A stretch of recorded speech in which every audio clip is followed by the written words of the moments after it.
என்னையா சாப்பிடுற? எனக்கு 2 இட்லி போதுங்க. 2 இட்லியா? உனக்கு 2 இட்லி தானே?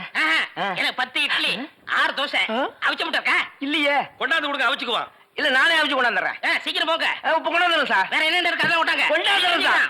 ஏண்டா நாளைக்கெல்லாம் நீ சாப்பிடவே மாட்டியா?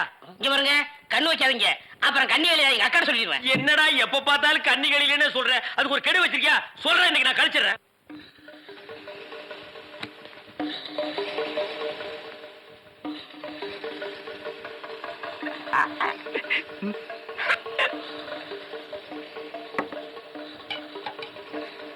சார் சட்னி. 2 இட்லில சட்னி கிடையாதுயா.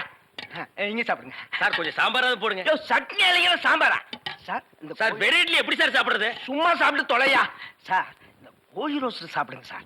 இந்த மீனோட ரோஸ்ட் அரைபட நல்லா இருக்கும். இந்த கோழியோட லிவரை நெய்யில வறுத்து அப்படியே இளநீ தலையா, நானும் பாக்குறேன். இந்த ஹோட்டல்ல மட்டும் இல்லடா, எல்லா ஹோட்டலும் இதே தான்டா செய்யறீங்க. 2 இட்லி வாங்கினா ரொம்ப கேவலமா நினைக்கிறீங்க. அதிகமா சாப்பிடணும் உளுந்து உளுந்து கவனிக்கிறீங்க. 100 தடவை அவனை சாரு சாருங்கிறிய.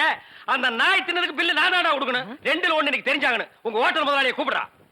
நான் தாங்க முதலாளி. நீதான் முதலாளியா? சரி, சப்ளையர் பையங்களை கூப்பிடு.